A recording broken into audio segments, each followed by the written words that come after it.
Good evening, dear friends, and welcome to Watson's Margins. Edward here.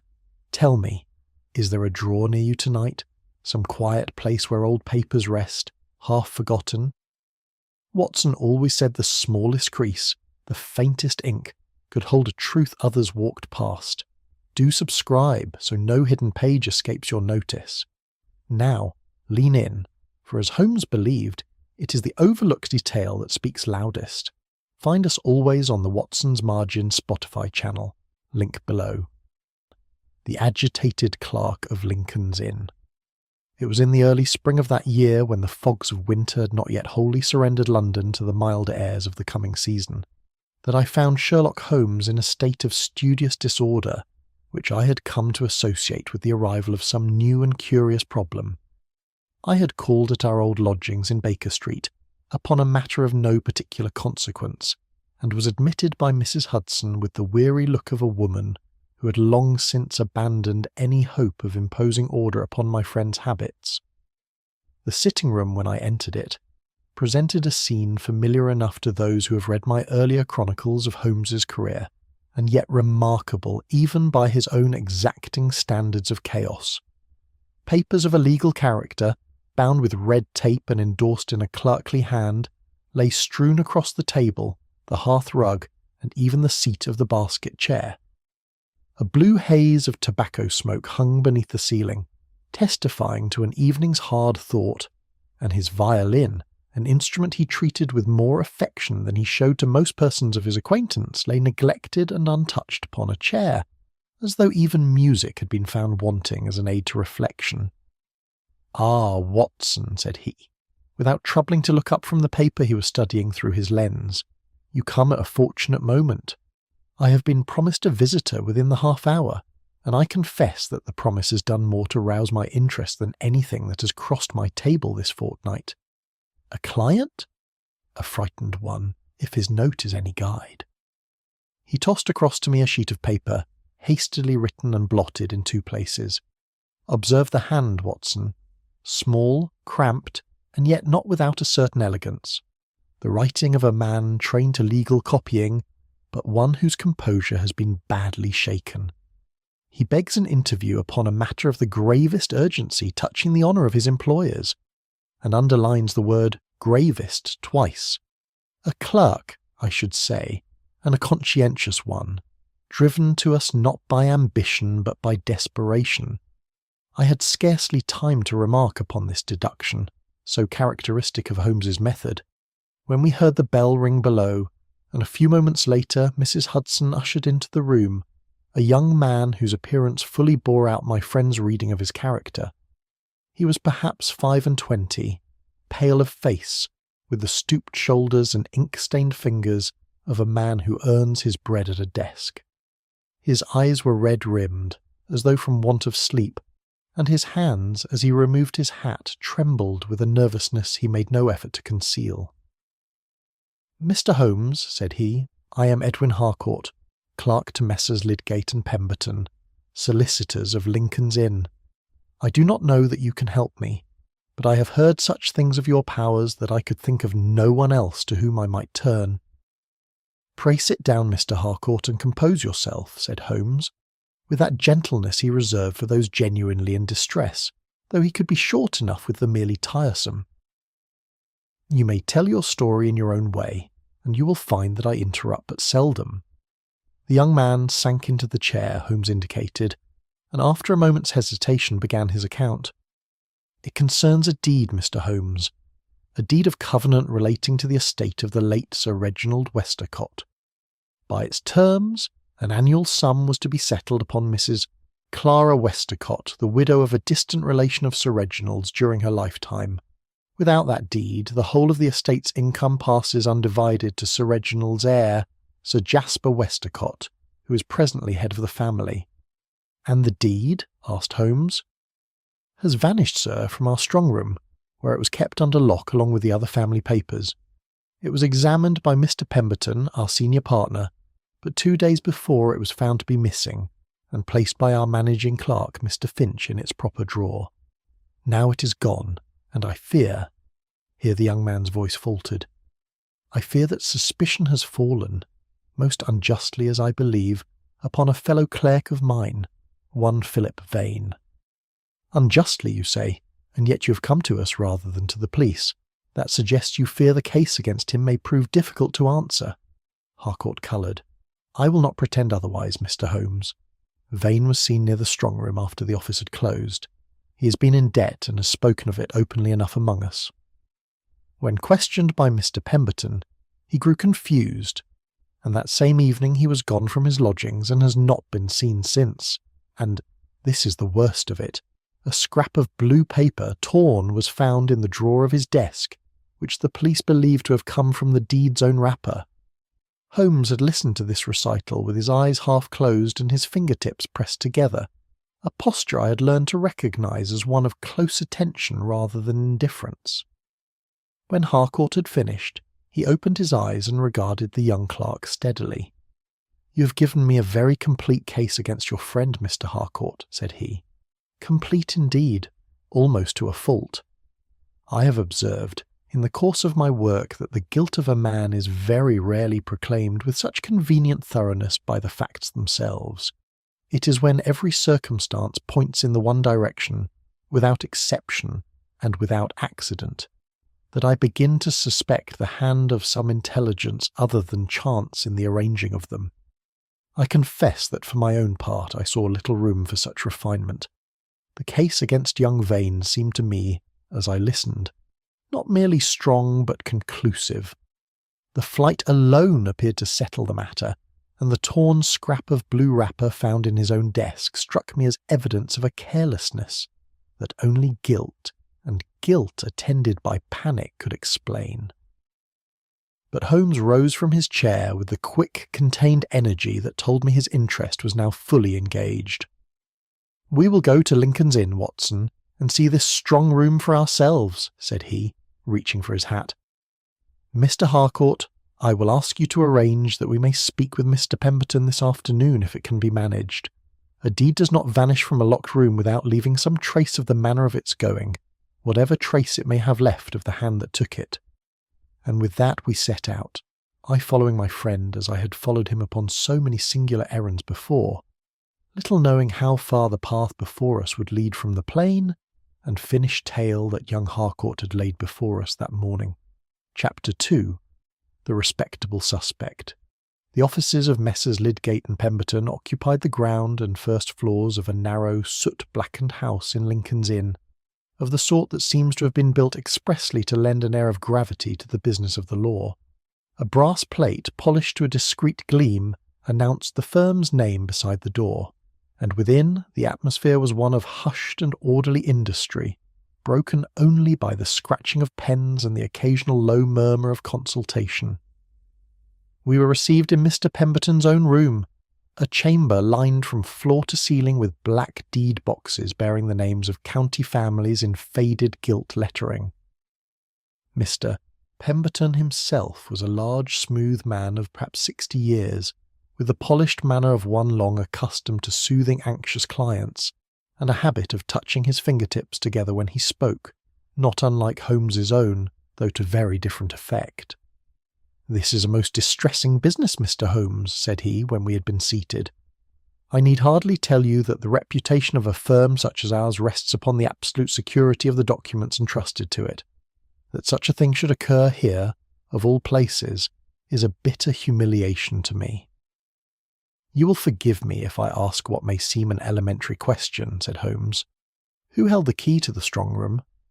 "I held one key myself, Mr. Holmes, and the other was entrusted to Mr. Finch, my managing clerk, a man who has served this firm for over 20 years, and in whose integrity I would stake my own reputation without hesitation." "And the deed itself, when was it last known to be in its place?" "I examined it with my own hands 2 days before its disappearance was discovered," said Pemberton. Sir Jasper Westacott had written requesting that certain family papers be prepared for his inspection, and I satisfied myself that the covenant was in order, and returned it to Mr. Finch, who placed it in the drawer reserved for the Westacott papers, in my presence. Holmes inquired further as to the movements of the staff upon the evening in question, and it was here that the name of Philip Vane first entered the conversation in a manner more than merely indirect.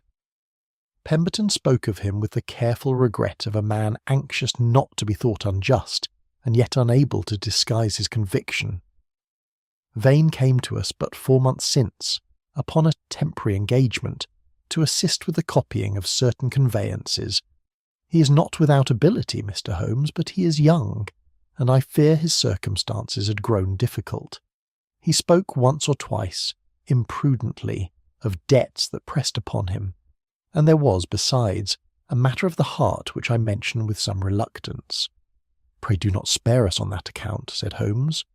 "Miss Lydia March, who is companion to Mrs. Westacott, is a young lady of modest means but considerable charm, and it was generally remarked among the clerks that Vane had formed an attachment to her. Whether she returned it I cannot say, but it is not difficult to imagine that a young man burdened with debt and hoping to better his prospects in such a quarter might be tempted by desperation into an act he would never otherwise have contemplated."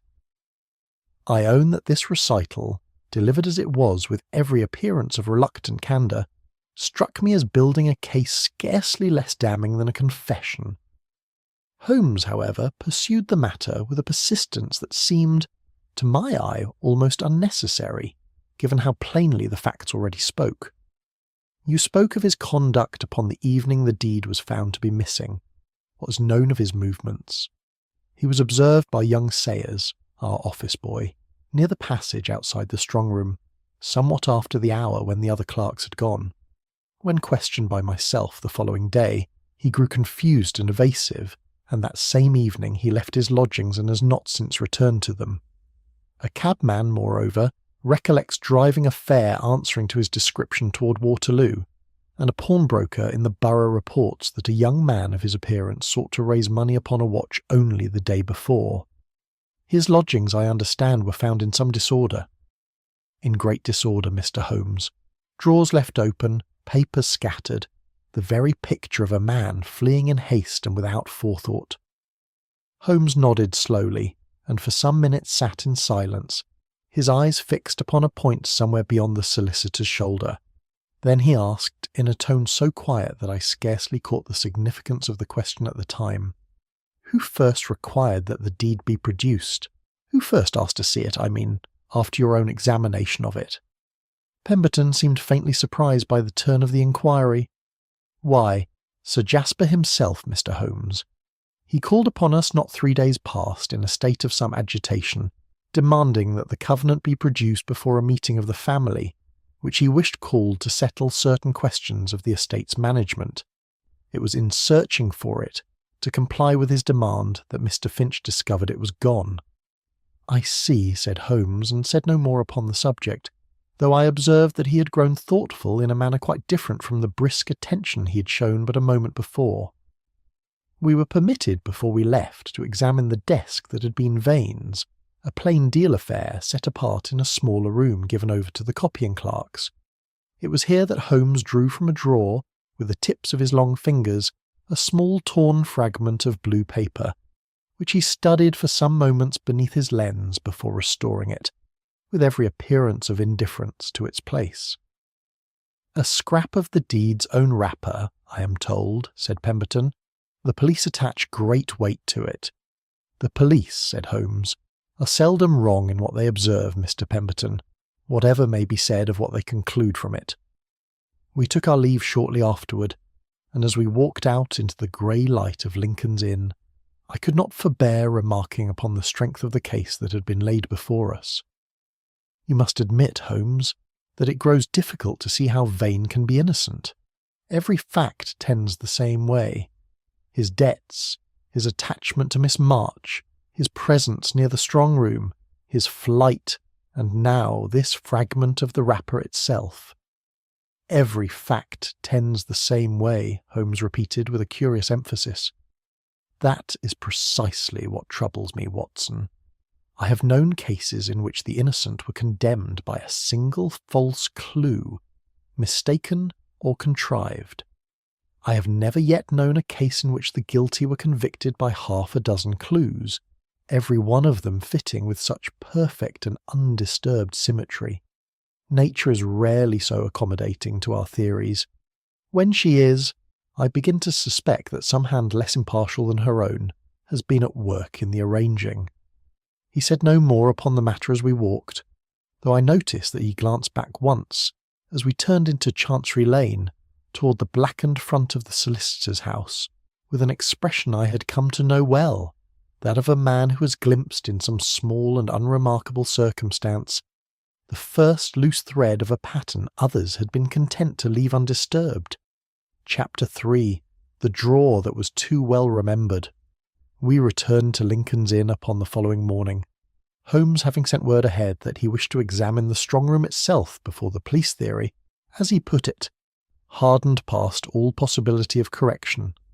Mr. Pemberton met us with the same air of wounded dignity he had shown the day before, though he had added to it a certain weariness, as of a man who had passed a sleepless night turning over the ruin of his firm's good name.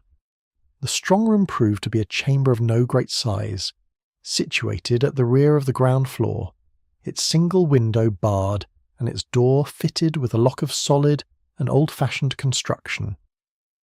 Holmes examined this lock with great care, kneeling upon the flagstones with his lens close against the metal, and after some minutes rose with an expression that told me little, save that he had found nothing to contradict what he already suspected.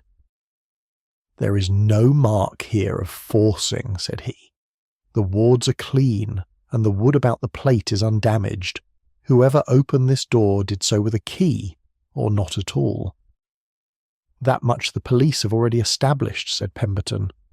"It is the chief reason suspicion has settled where it has. Only Mr. Finch and myself possess keys, and I need hardly say that my own movements that evening are beyond question. I dined with my brother-in-law in Kensington, and did not return to the office until the following morning, and Mr. Finch remained late, as was his custom, to balance the week's accounts. He has done so every Thursday evening for as long as I can remember." Holmes turned his attention next to the drawer itself, a shallow compartment of dark wood set into a cabinet along the western wall, labelled in a small brass frame with the word Westacott. Several clerks were summoned in turn, and each gave testimony that agreed, almost word for word, with what we had already heard, that Mr. Finch had been seen to place the packet in the drawer after Mr. Pemberton's examination of it, and that the drawer had, to every appearance, remained undisturbed until the discovery of the loss. "You saw the packet placed there yourself?" Holmes asked, of one clerk, a thin, anxious young man named Wilkins. "I did, sir. I was at the next desk copying a conveyance, and I saw Mr. Finch close the drawer and turn the little brass catch that secures it." "And did you see the deed itself? Its contents, I mean, not merely its wrapper?" The young man hesitated. "Why, no, sir, not the contents. Only the blue paper it was wrapped in, with the label in Mr. Finch's own hand." Holmes put the same question, in one form or another, to each of the clerks in turn, and I observed that in every case the answer was substantially the same. They had seen the wrapper, the label, the familiar bundle tied with its ribbon of faded red, but not one among them, saving Mr. Pemberton himself, could say that he had looked upon the deed as a document, with its seals and its signatures and its close legal hand. It was as though the packet had become, in the collective memory of the office, less a paper than an object, recognised by its outward appearance and never questioned as to what lay within.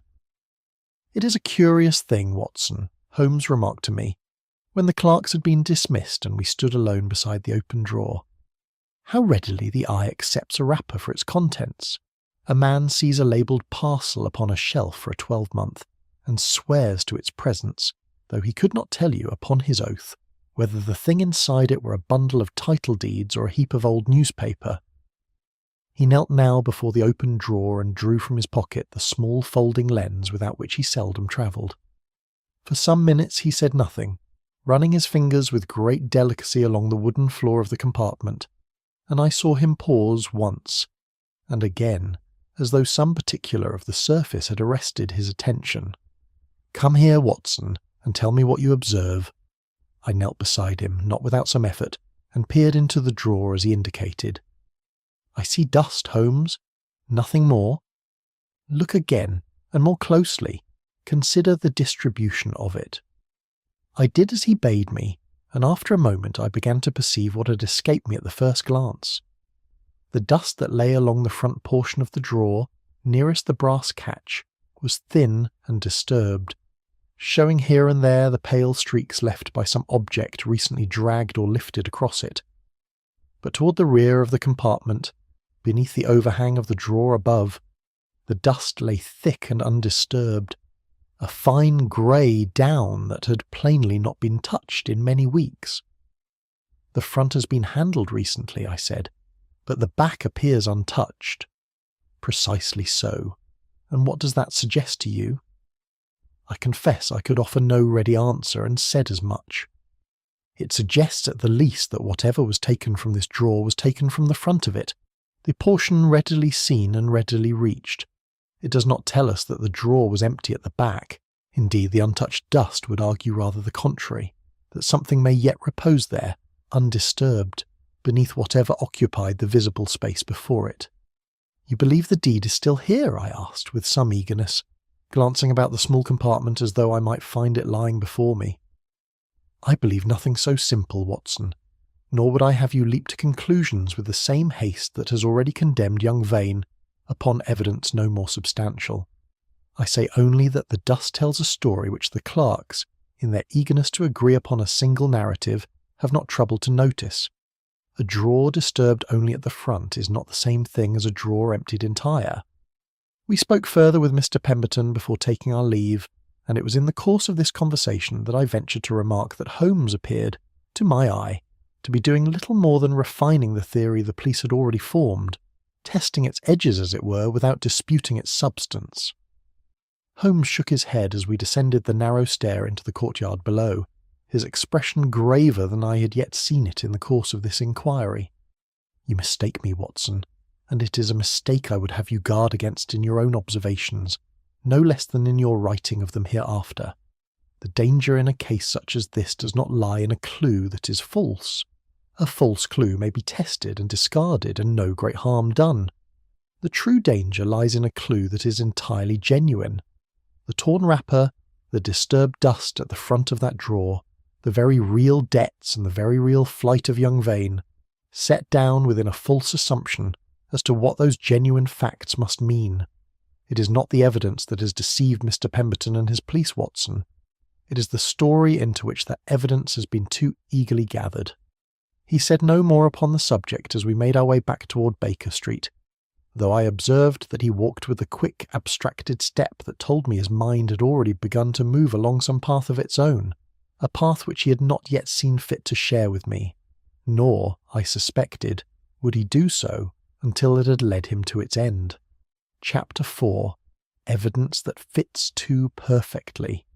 Inspector Lestrade called upon us at Baker Street that same evening, bringing with him an air of brisk satisfaction that I had learned, over the years of our acquaintance with him, to regard with a certain wariness. He settled himself into the basket chair without waiting to be asked, and drew from his breast pocket a notebook bound in worn black leather, which he consulted with the pride of a man about to close a difficult account. "I think we may consider the Westacott matter very nearly at an end, Mr. Holmes," said he.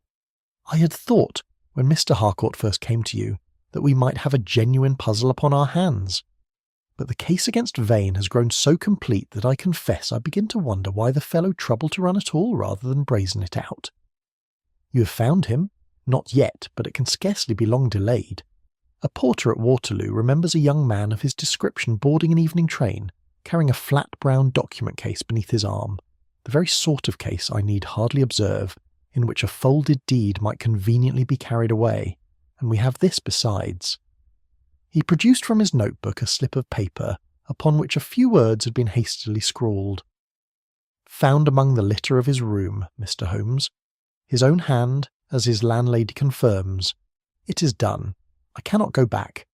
I think you will agree that a man does not write such words over a trifle." Holmes took the paper and studied it for some moments in silence, turning it once toward the lamp. "The hand is agitated," he admitted, "though I observe that agitation may spring from more than one cause. You spoke of a porter who remembers the document case. Tell me, Lestrade, in his own words if you can recall them, how did he describe what he saw?" Lestrade consulted his notebook. "He says he believed it held papers, on account of its being carried flat beneath the arm, in the way of a man mindful of creasing them. He believed it held papers because it was carried flat. He did not see the papers themselves, nor open the case, nor learn its contents from the man's own lips. It is a reasonable inference, Mr. Holmes." "It is an inference dressed as an observation, which is a very different matter, and one I have found to be the ruin of more theories than any false witness could contrive. What of the cabman who is said to have driven him toward Waterloo? He supposed the fare to be vain, from the description given him afterward, and from the man's trick of keeping his collar turned up against the weather. He supposed it. He did not know the passenger, had never seen Vane before that evening, and identifies him now only because a description was placed before him after the fact, framed in such a manner as to invite agreement. And the office boy, Sayers, who first spoke of the blue wrapper found in Vane's desk, did he examine it himself and pronounce it a fragment of the missing deed upon his own knowledge?" Lestrade's brow had begun to gather into something between irritation and unease. He knew it for the deeds wrapper because that is what the rest of the office had already concluded it to be by the time he was asked. Then we have, in the space of 3 witnesses, a belief, a supposition, and a borrowed conviction, and not in any one instance a fact witnessed directly and independently by the man who reports it. I do not say that these things are false, Lestrade. I say only that they have gathered a strength among themselves which they do not individually possess. Each supports the others chiefly because each was formed in the expectation that Vane was already guilty. "You may put what construction upon it you please, Mr. Holmes," said the inspector, rising with something of stiffness in his manner, "but I have yet to see a case in which so many independent circumstances pointed so steadily in a single direction, and proved, in the end, to be mistaken." "Nor have I," said Holmes quietly, "which is precisely why this one interests me so greatly." When Lestrade had taken his leave, somewhat cooled in his earlier triumph, Holmes drew from a small paper packet the torn scrap of blue wrapper which he had examined, with such apparent indifference, in Vane's desk the day before. He laid it now upon the table beneath the lamp, and beckoned me to look closely upon it. "You will observe, Watson, that the fragment has been torn along 2 edges, and that these 2 edges are by no means alike in character." I bent over the scrap and saw, upon close inspection, that he spoke true. One edge was clean and sharp, the paper parting along a line so even that it might almost have been cut rather than torn. The other edge, however, was ragged and soft, the fibres of the paper worn and slightly discoloured, as though the tear itself were of some considerable age. "One edge fresh, the other old," I said slowly. "But surely, Holmes, a scrap may be torn at one time and yet lie about, gathering dust and handling, before it comes to rest in a drawer." "It may indeed, and that is the very point I would have you carry away from this examination. Everyone who has looked upon this fragment, Lestrade, Mr. Pemberton, the clerks themselves, has assumed it to be a piece torn in the act of the theft itself, from the wrapper of the missing deed. Yet nothing in the fragment demands so recent an origin. It is at least as consistent with a scrap torn weeks or months ago, from some quite different paper of a similar shade, and left to gather dust in a drawer not remarkable for its tidiness, as any young clerk's desk is unlikely to be." "Then you believe it may have nothing whatever to do with the deed?" "I believe it is far too soon to say what it has to do with anything, Watson, and that is precisely the fault I find with every soul who has examined this case before us. They have looked upon each fact and asked only, does this fit with what I already believe? They have not asked the harder question, does this fact, taken wholly by itself, upon its own evidence and no other, permit of any reading but the one I have been too ready to give it?"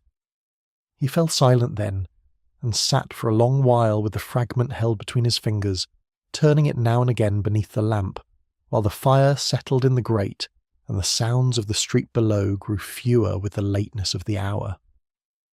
I did not disturb him, knowing well enough by now the signs of a mind at work upon some problem not yet ready to yield its answer, and it was not until the clock upon the mantel had struck the half-hour past 11 that he spoke again, and then only to remark in a tone more to himself than to me that the question being asked in Lincoln's Inn was very possibly not the right one at all. Chapter 5. Words, Habits, and Expectations.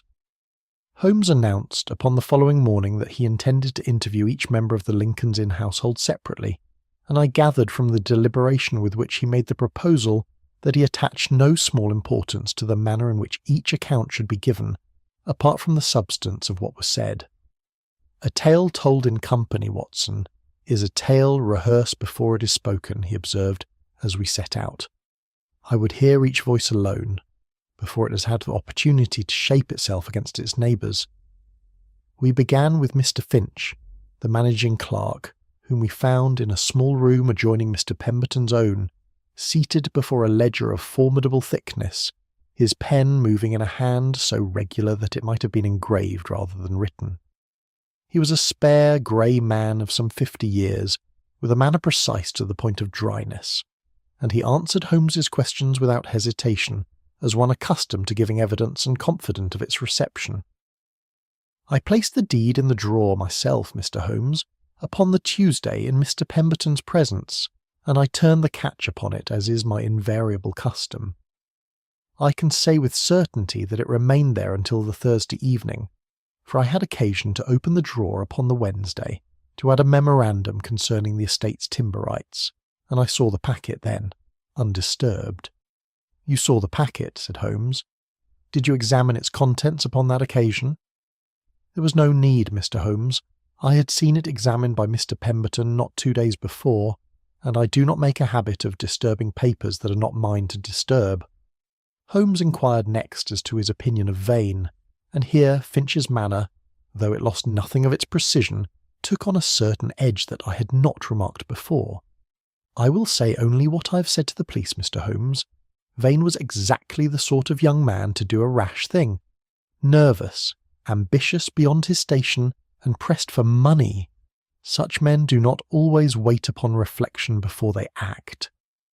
Exactly the sort, Holmes repeated, with no particular emphasis, though I saw his eyes rest upon the clerk's face a moment longer than the words themselves seemed to warrant. He asked a few further questions touching the ledgers and the hours Finch had kept upon the evening in question, all of which were answered with the same unhurried exactness, and we took our leave of him without, so far as I could judge, having learned a great deal that was new.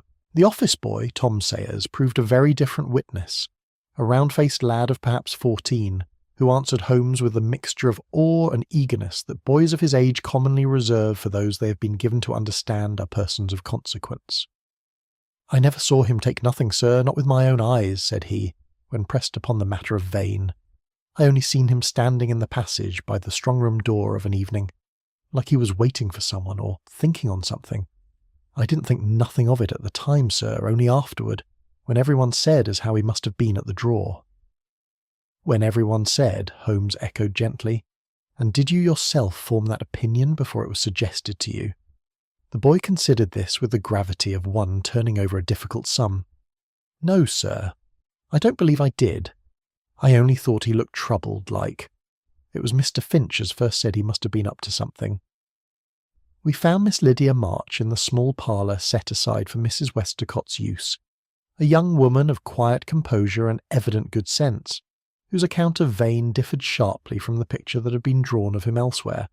She spoke of him without embarrassment, though with a certain reserve proper to her situation, and what she told us seemed to me at the time of no great weight, though I observed that Holmes attended to it with close interest. "Mr. Vane spoke to me, not a week since, of his wish to leave his position at Lydgate and Pemberton," said she.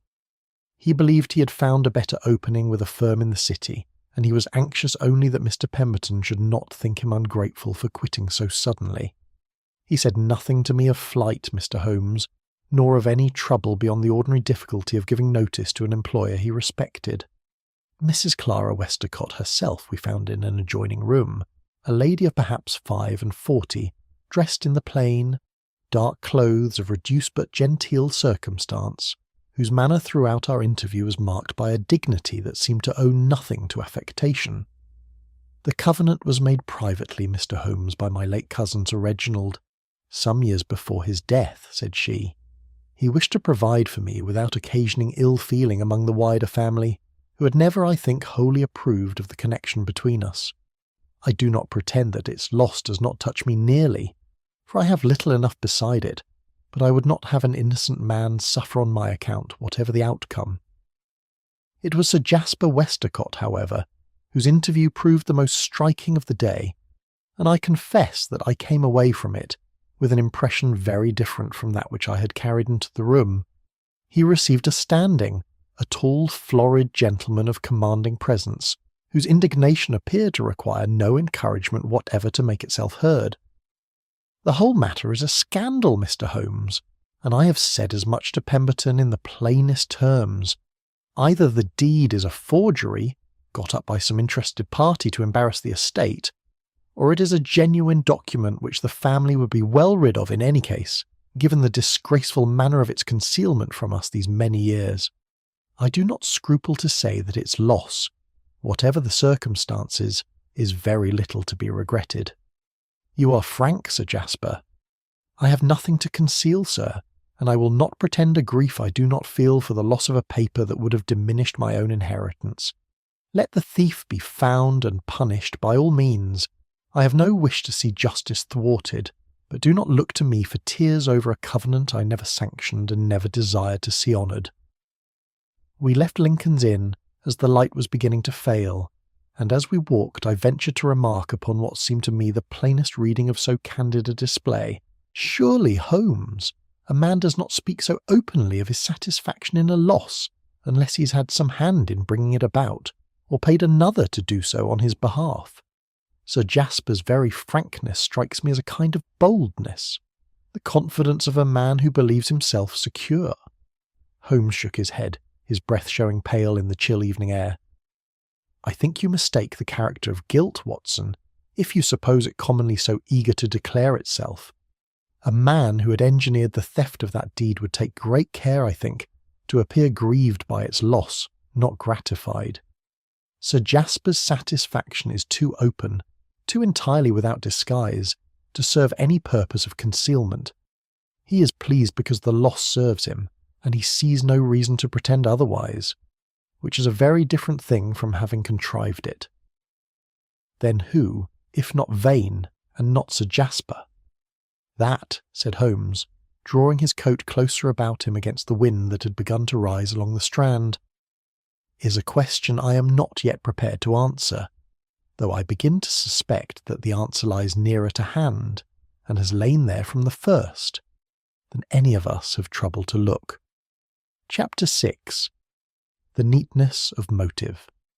We spent the whole of the following morning at Baker Street, Holmes having declared that he wished, before venturing again into Lincoln's Inn, to set down upon paper the movements of every person connected with the case during the crucial evening. He drew for this purpose a sheet of foolscap ruled into columns, and worked at it for the better part of 2 hours with a concentration so complete that he did not so much as glance toward the breakfast things, which Mrs. Hudson had cleared away untouched at his elbow. Let us set the hour of 5 as our beginning, Watson, since it is the earliest point at which any person of interest is known to have entered the office upon that day, said he at length, tapping the sheet before him with the stem of his pipe. At 5, Sir Jasper Westacott arrives, and demands, in terms Pemberton himself describes as peremptory, that the covenant be produced against a family meeting he wishes called. He departs, we are told, within the half hour in some temper, and Pemberton leaves shortly after 6 for a dinner engagement with his brother-in-law in Kensington, from which he does not return that night. Finch remains, as is his invariable Thursday custom, to balance the week's accounts, a task, I'm told, that commonly occupies him until 8 or later, and it is at 6:30, according to young Sayers, that Vane is seen loitering near the strong-room passage, before he too departs, and is not seen again at the office. While Mrs. Westacott and Miss March, I think you said, did not arrive until the following morning. Precisely so, having been sent for by Pemberton once the loss was discovered. Holmes laid down his pipe and regarded the sheet before him, with an expression I can only describe as one of distaste, though whether for the facts themselves or for the use that had been made of them, I could not at the time have said. Consider, Watson, how very complete a case may be built from these bare movements, once a single name has been fixed upon as the guilty one. Vane has debts, there is his motive. Vane loves Miss March, whose fortunes might be bettered by money got, however wrongfully. There is a second motive, layered upon the first, as though one were not thought sufficient. Vane is seen near the strong room, at the very hour the deed must have vanished. There is his opportunity. Vane flees his lodgings that same night. There is his guilt, confirmed. And a scrap of the deed's own wrapper is found in his desk, as though fortune itself had troubled to leave a card behind. It is, if I may say so, a case built by a man who trusts that others will prefer a finished picture to a troublesome sketch. You speak as though the case had been constructed rather than discovered. I begin to suspect that it was both, Watson, though by different hands and for different purposes. But observe this, which I think has passed unremarked by everyone concerned in the matter. The deed was not known to be missing until Sir Jasper's demand forced the drawer to be opened and searched in earnest. Before that hour on the Wednesday, Finch himself tells us he saw the packet lying undisturbed. Between the Wednesday and the discovery of the loss, no one troubled to look into that drawer at all, saving Sir Jasper's visit, which prompted the search that revealed the packet gone. Then the deed might have vanished at any time within that interval, and not necessarily upon the Thursday evening when Vane was seen near the passage. It might have vanished a fortnight before, Watson, for all that the evidence rightly considered can tell us. Everyone has assumed the theft occurred upon the Thursday, because it was upon the Thursday that Vane was observed near the room, and because a theory once formed has a way of gathering every fact to itself, whether the fact was born to fit it or not. He rose from the table and crossed to the window, where he stood for some minutes looking down into the street, his hands clasped behind him in the attitude I had learned to associate with his closest thought. When he spoke again, it was upon a matter that seemed, at first hearing, to bear but little upon what had gone before. I sent a note to Mr. Pemberton this morning, Watson, requesting sight of any inventory or list of the strong room's contents made within recent weeks. His answer reached me but an hour since. He drew a folded paper from his pocket and passed it to me. You will observe that Mr. Finch prepared just such a list, some 10 days before the deed was found missing, in the course of his ordinary duties. I studied the paper, a neat catalogue of the various papers and packets held within the Westacott drawer, each set down in Finch's precise clerkly hand. My eye ran down the list until it came to rest upon a single entry, set apart from its neighbours by nothing more than the manner of its description. Here it is, I said, Westacott, private deed. The others are given their full titles: conveyance of the Elmside property, assignment of mortgage, Westacott to Coates. But this one alone is set down so briefly. You have put your finger upon the very point that arrested my own attention, said Holmes. Every other document in that drawer is described with the particularity one would expect of a careful clerk: its nature, its parties, its date. The covenant alone is reduced to 2 words, private and deed, as though its author wished to say as little of it as the requirements of an inventory would permit. Perhaps he thought its nature already well understood and saw no need to elaborate. Perhaps, said Holmes, though the word carried little conviction. Or perhaps a man who knows a document rather better than he cares to admit finds it safer to describe it as little as possible, lest his very familiarity with its contents betray an interest he would not wish remarked. I do not say that this is the true reading, Watson. I say only that it is a reading which the evidence permits, and which no one at Lincoln's Inn has troubled to consider, being all of them intent upon a very different name. I confess that I did not, at that hour, follow the full drift of my friend's suspicion, for it seemed to me a slender thread indeed upon which to hang so grave an implication. But I had known Holmes too long to suppose that he would remark upon so small a matter without cause, and I said as much. You believe, then, that the question we ought to be asking is not who removed the deed from that drawer, but whether the deed we have all been searching for is indeed the document that was taken? Holmes turned from the window, and for the first time that day I saw upon his face something of the keen, contained satisfaction that told me his thoughts had begun to move toward a settled course. You put it better than I could myself, Watson. We have all of us, Pemberton, Lestrade, Sir Jasper, and I own it myself in my earliest hours upon this case, asked only who stole the covenant. It has not occurred to any of us to ask whether the covenant, as we suppose it to have existed in that drawer, was ever quite the simple thing we have taken it for. He would say no more upon the matter that evening, however I pressed him, save to observe that a case which appeared, upon its surface, entirely settled, was very often the case in which the truth lay furthest from settlement, and that we should do well, before venturing further, to learn a great deal more of the Covenant's own history than either Pemberton or his clerks had yet troubled to tell us. Chapter 7. The Discovery in Vane's Lodging. The news reached us upon the second morning following, and it came in a form calculated, I think, to overturn whatever doubts Holmes had begun to raise in my mind during the preceding days. Lestrade arrived at Baker Street before we had well finished breakfast, his manner betraying an excitement he made no great effort to contain, and behind him, upon the stair, I heard the heavier tread of a constable. "We have him now beyond all question, Mr. Holmes," said he, seating himself without ceremony.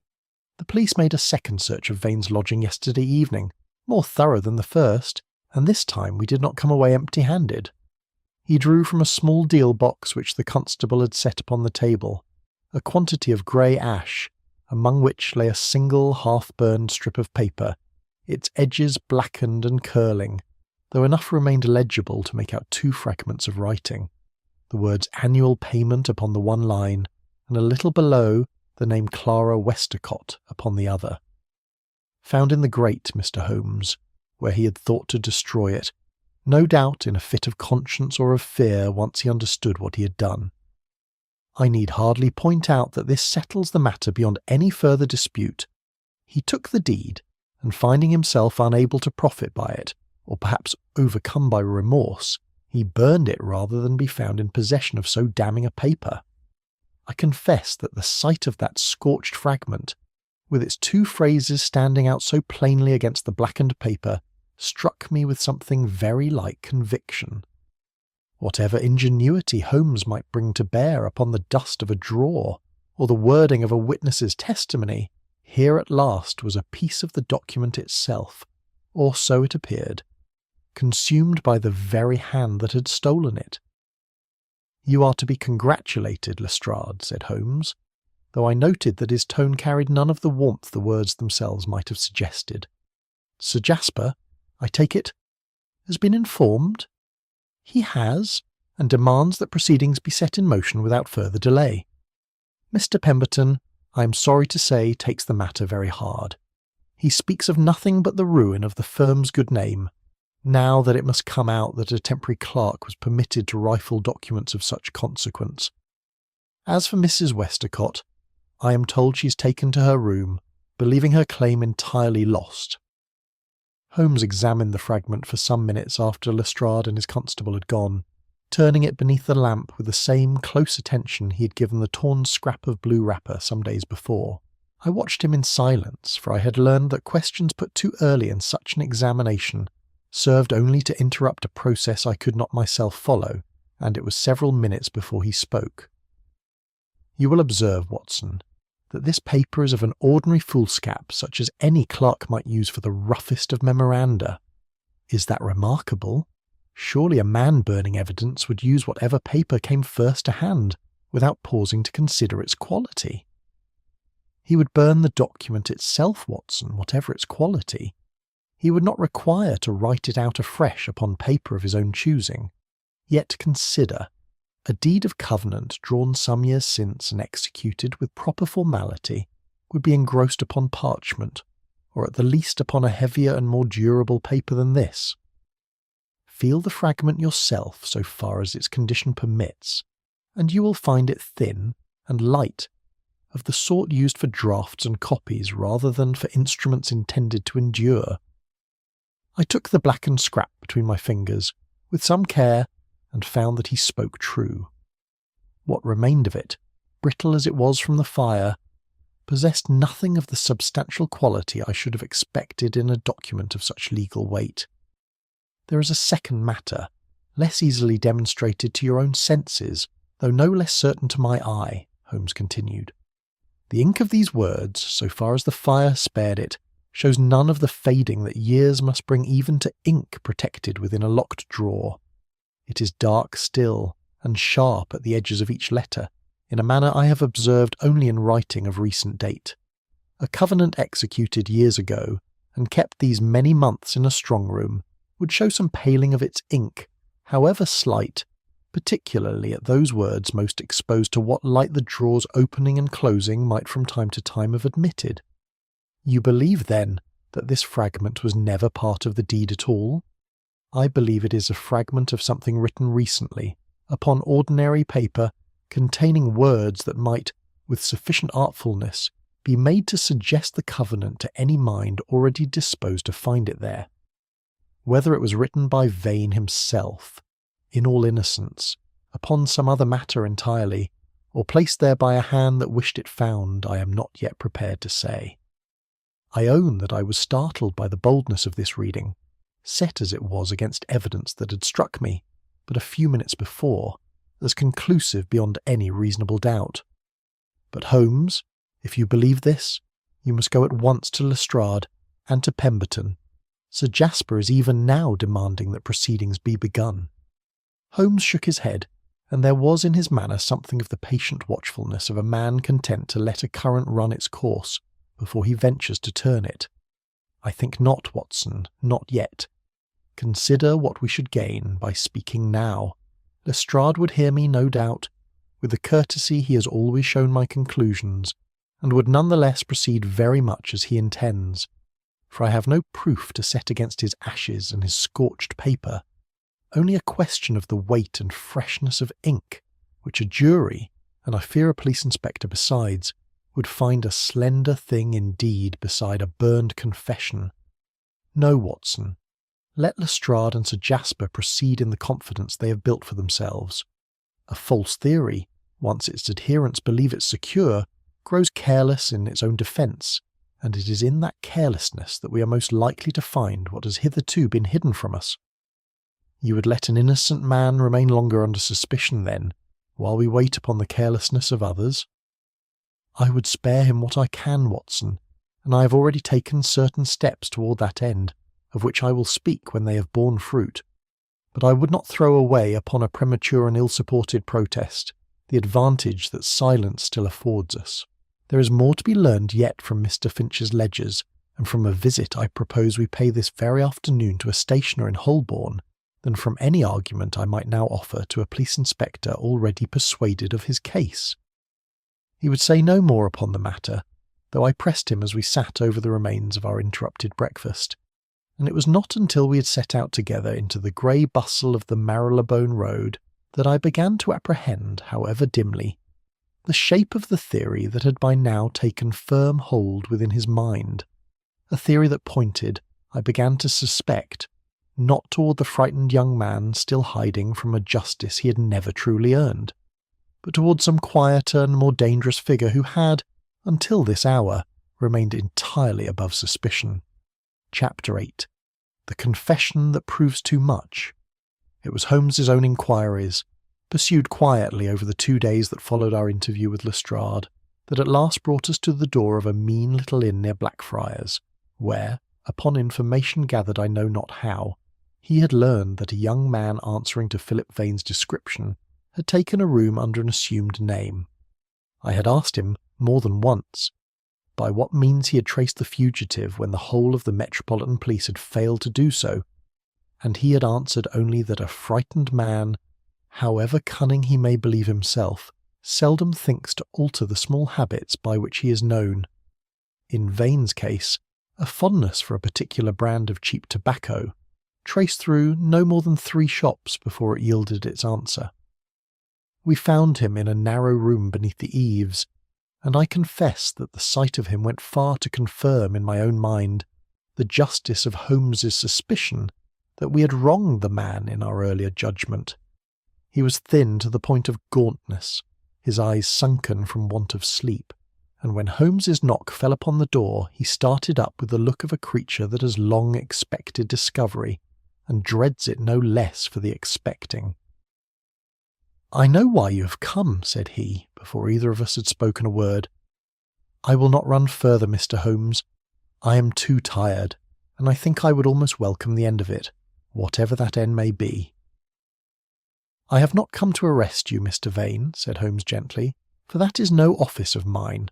I have come to hear the truth from your own lips, which I think you have not yet told to anyone, and which may go some way toward proving that the end you dread is by no means so near as you suppose." The young man sank back upon the narrow bed, and for some minutes could not command himself sufficiently to speak. When at last he did so, it was in broken sentences, the confession of a man too exhausted for further concealment. "I did go to the passage outside the strong-room, upon the Thursday evening, as they say I did. I will not deny it, for I have denied enough already, and it has profited me nothing. But it was not the deed I went for, Mr. Holmes. I swear it upon whatever you will have me swear by. I went to Mr. Finch's desk, and I took from it a paper, a memorandum, unsigned, that had lain there some weeks, concerning a matter I believed touched Miss March very nearly." "Tell me of this memorandum," said Holmes, seating himself upon the room's single rickety chair, with an appearance of unhurried patience that I knew concealed a very close attention indeed.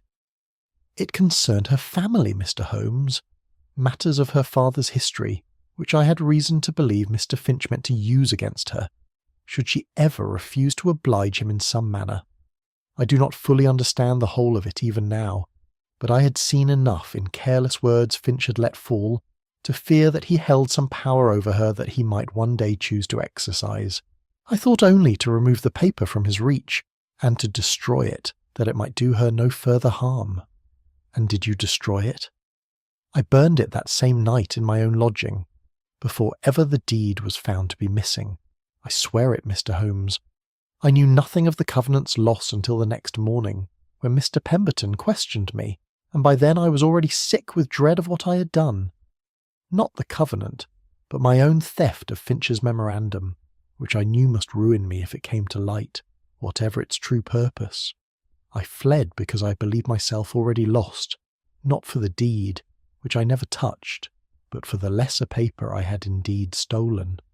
It was at this point that a heavy step sounded upon the stair without, and Lestrade himself appeared in the doorway, having traced us, as he afterward explained, through inquiries of his own pursued along a similar scent. He heard the latter part of Vane's confession with an expression of grim satisfaction that told me plainly how he intended to read it. "There, Mr. Holmes, the man confesses to theft with his own mouth, whatever gloss he chooses to set upon it. A man who will steal one paper from a desk will not scruple to steal another, of greater value, when the opportunity presents itself.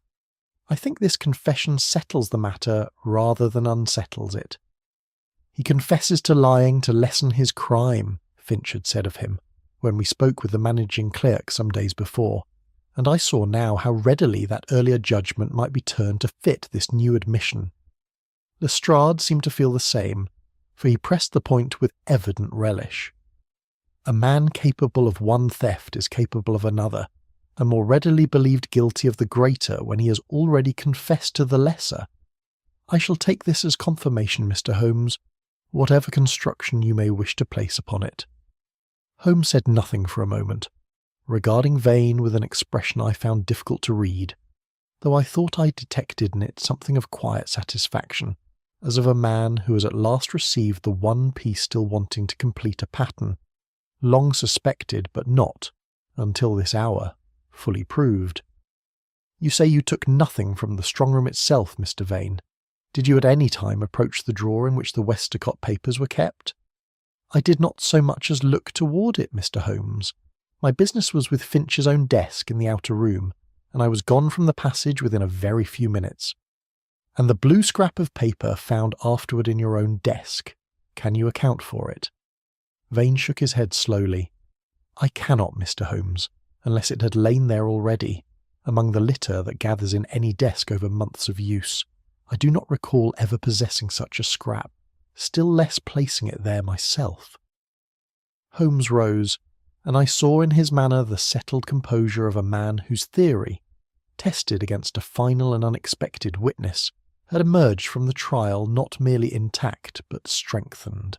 He spoke a few words of quiet reassurance to the wretched young man before us, promising that he should not long remain under so grave and mistaken a suspicion, and it was not until we had descended once more into the street, Lestrade following close behind in a mood divided between triumph and puzzlement, that Holmes gave voice to the conclusion this last interview had furnished him.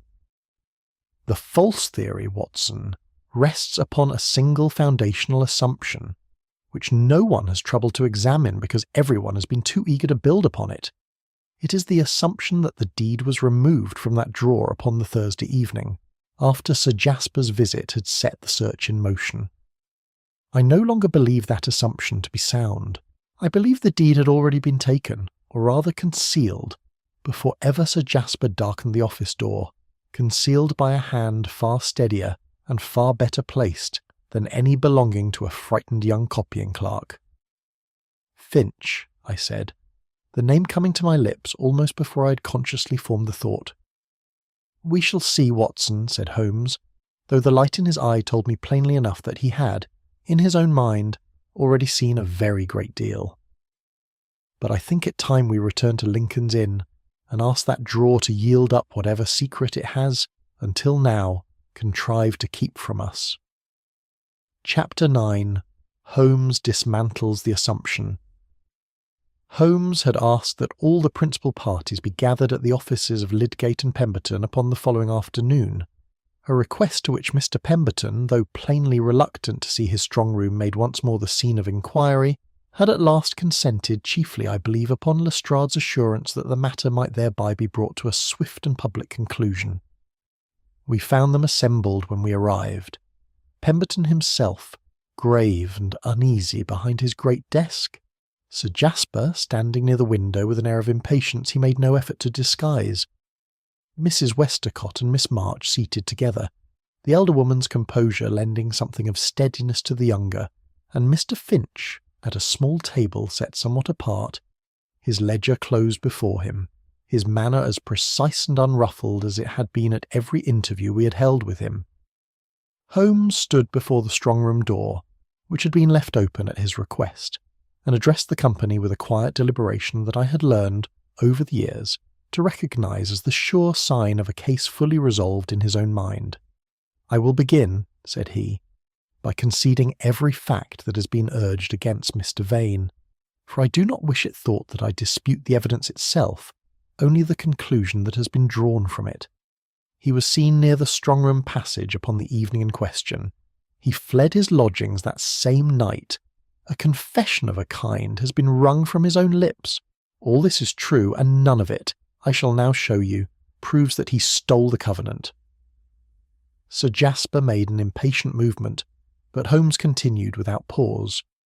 Mr. Vane has told us, and I believe him, that his business that evening was with a memorandum taken from Mr. Finch's own desk, touching a private matter he believed concerned Miss March, and that he never so much as approached the Westacott drawer.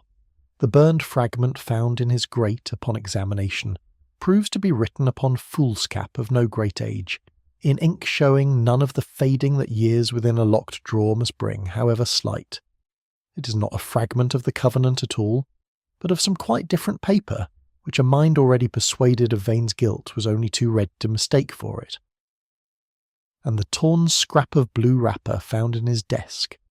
I have examined it closely, and find one edge freshly torn, the other old and fibrous, a discrepancy that admits of but one honest reading. that the fragment did not come newly from the missing wrapper at all, but had lain among the litter of that desk for weeks or months before ever the deed was missed. "You're saying, then," said Pemberton, in a voice that had lost much of its earlier assurance, "that the evidence against Vane was manufactured?" "I am saying that it was gathered, Mr. Pemberton, by witnesses who saw only what they had already been prepared to see. The cabman who believed he drove Vane, upon a description given him after the fact. The porter who supposed a flat case must hold papers. The office boy who knew the blue scrap for the deed's wrapper only because the rest of the office had already said so. Not one of these witnesses observed a fact independently. Each borrowed his certainty from those around him, until a chain of belief, resting upon no single link of genuine knowledge, came to be mistaken for a chain of proof." He turned now toward the open drawer, from which some days before he had studied the uneven dust with such close attention. The true error, however, lies deeper than any single witness's mistake. It lies in the assumption, made by everyone concerned in this matter, myself included in my earliest hours upon the case, that the deed was removed from this drawer upon the Thursday evening after Sir Jasper's visit had prompted the search that revealed its absence. I no longer believe that assumption to be sound. "Then when was it taken?" demanded Sir Jasper. "It was never taken at all, Sir Jasper, in the sense you mean. It was concealed, and concealed, I believe, a very long time before any of us began to look for it." Holmes drew from his pocket a small chisel, which he had brought, I now understood, for this very purpose, and knelt before the open drawer. "You will recall, Watson, the uneven dust I showed you upon our first examination of this compartment, thick and undisturbed toward the rear, thin and recently handled toward the front. I said then that a drawer disturbed only at the front is not the same thing as a drawer emptied entire. I believe now that the rear of this drawer conceals a false backing, fitted with some skill, behind which the true deed has lain since long before Mr. Vane ever set foot in this office." He worked the chisel with careful pressure along the rear panel of the drawer as he spoke, and I heard after a moment the faint crack of old glue giving way. A thin sheet of wood, cut with evident precision to fit the drawer's dimensions, came free beneath his hand, and behind it lay a folded packet, its blue wrapper unmarked by dust, which Holmes drew forth and laid upon the table before Mr. Pemberton. A silence fell upon the room such as I have rarely known, even in the course of my long association with Holmes's more dramatic disclosures. Pemberton took up the packet with hands that visibly trembled, and unfolded it to reveal the deed itself, its seals and signatures entire, together with a further clause appended near its close, which he read in a voice that grew fainter with each line. "Good God," said he at last, This clause was never shown to me. It touches the succession itself. It states that Sir Jasper's own descent from the Westacott line is—" He broke off, glancing with evident distress toward the gentleman in question, who had grown very pale. "Is compromised by a defect in his grandfather's marriage, unknown, I think, to Sir Jasper himself until this hour," said Holmes quietly. "A clause which, had it become generally known, would have thrown the whole of the estate succession into question, quite apart from the settlement due to Mrs. Westacott." "Then Sir Jasper," I began. "Sir Jasper's satisfaction at the deed's loss, Watson, was exactly what it appeared to be. The honest relief of a man who believed a troublesome document safely gone, and who had no notion of the far graver secret it in fact contained.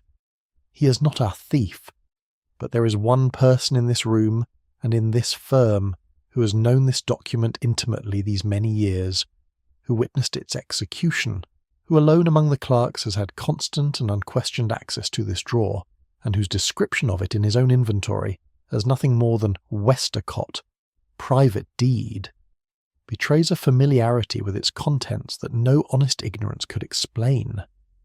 Every eye in the room turned, as Holmes's own gaze had already turned, toward the small table where Mr. Abel Finch sat motionless, his pen still resting in his ink-stained fingers, his face grown as grey as the ledger before him. Chapter 10. The Danger of Certainty. For a long moment Mr. Finch said nothing at all, and I confess that I watched him with an interest scarcely less keen than my study of the deed itself, curious to see whether the composure that had marked every one of our previous encounters with him would at last give way. When he spoke, it was not with denial, but with a kind of weary resignation that seemed, in its way, more damning than any protest could have been. "I acted only to protect the firm, Mr. Holmes," said he, rising slowly from his chair. "I have served Lydgate and Pemberton's for 20 years and more. I witnessed that clause drawn, at Sir Reginald's own request, in the strictest confidence, and I have known, these many years, what disorder its publication must bring upon the estate and upon this office, which has managed the family's affairs since before I first came to it. When Sir Jasper demanded the deed be produced, I saw only ruin ahead, a scandal that would touch the succession itself and drag this firm's name through every newspaper in London. I concealed it, meaning only to prevent that ruin until such time as I might judge it safe to let the matter rest." "You concealed it," said Holmes, "and then, when Sir Jasper's demand forced a search you could not prevent, you found it convenient that suspicion should fall upon a young man already burdened with debt, and already marked, in your own words, as exactly the sort to do a rash thing. It was you, I think, who first suggested that reading of his character to the office at large, and you who placed the aged scrap of blue wrapper, kept, no doubt, from some earlier and quite innocent tear, within his desk that it might be found when the search grew earnest. Finch did not deny it. I meant him no lasting harm, Mr. Holmes. I believed the truth would never come fully to light, and that he would suffer, at the worst, a period of suspicion before the matter was allowed quietly to lapse, as such matters so often are when no proof can be found to sustain them." "You meant, rather, to hold the true deed in reserve against some future need of your own," said Holmes, and there was in his voice, for the first time in the course of that interview, an edge I had not often heard him turn upon a man already beaten. "A clause touching the succession of a baronetcy is no small thing to hold in one's private keeping, Mr. Finch, and I do not think it was the firm's good name alone that stayed your hand from destroying it outright, when destruction would have served your stated purpose so much more simply than concealment." I saw the shot go home, and Finch's grey composure broke at last into something nearer confusion than defiance. He said no more, and it was Lestrade stepping forward with the air of a man recalled abruptly to his proper office, who took him formally into custody, still protesting, in a voice grown thin and uncertain, that he had acted only for the firm's protection.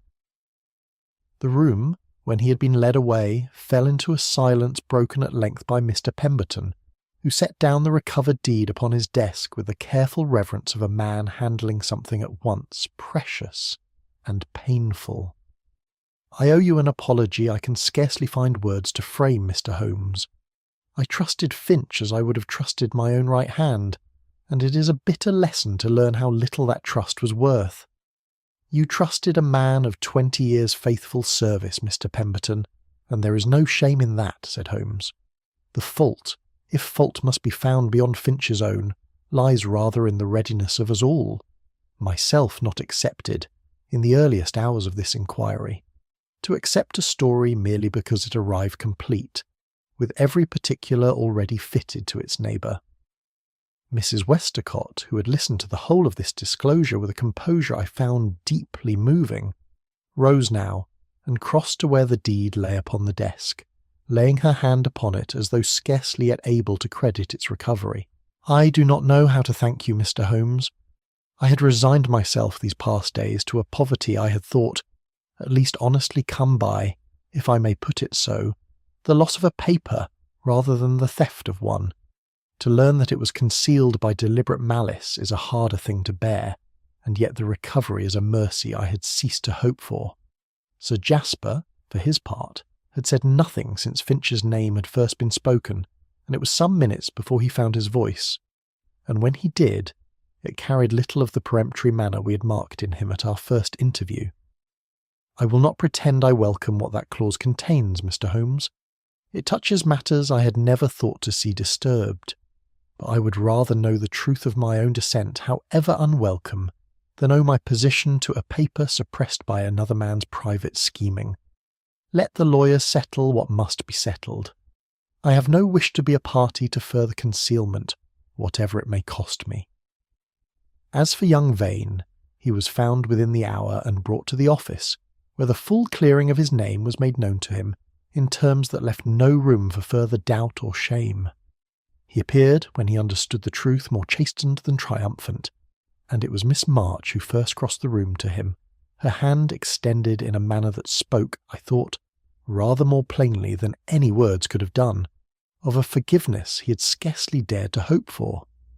Mr. Pemberton, for his part, confessed with evident humility that his own regard for Finch's long and respectable service had blinded him to a possibility he ought, in justice, to have weighed more carefully from the first. We walked back to Baker Street that evening through streets grown quiet with the early dark, and I found myself turning over, as I often did after the conclusion of one of Holmes's inquiries, the singular chain of reasoning by which so complete and convincing a case had been shown, at the last, to rest upon nothing more substantial than a shared willingness to believe. "It is a curious thing, Holmes," I said, as we came within sight of our own door, "that the case seemed strongest, at every turn, precisely because every fact appeared to point in the same direction. I own that I was myself persuaded more than once that no further inquiry could be needed. That, Watson, is very nearly the whole of the lesson this case has to teach," said Holmes, pausing a moment upon the step before Mrs. Hudson's door. "Certainty is often the most dangerous witness in the room, for it does not merely fail to answer the truth, it silences the questions that might have led us to it. A detective must not ask merely whether the evidence before him supports his theory. He must ask, and ask always, whether the theory has been permitted to choose the evidence, gathering to itself only what confirms it, and setting quietly aside whatever might have given it pause." He said no more upon the matter as we climbed the familiar stair, and I have set down his words here as nearly as memory allows, believing them worthy of remembrance by any who would follow, however imperfectly, the singular method of reasoning that had once again in the affair of the Westacott Covenant drawn truth out from beneath the comfortable weight of an all too convenient certainty. The end,